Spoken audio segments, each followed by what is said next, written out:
Check this out. Otters. Usually I see one. It would come sometimes. But today I see there are two.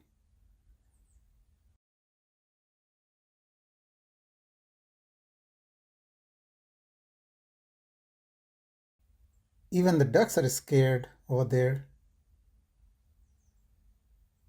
Yeah, I gotta buy a better zoom camera phone.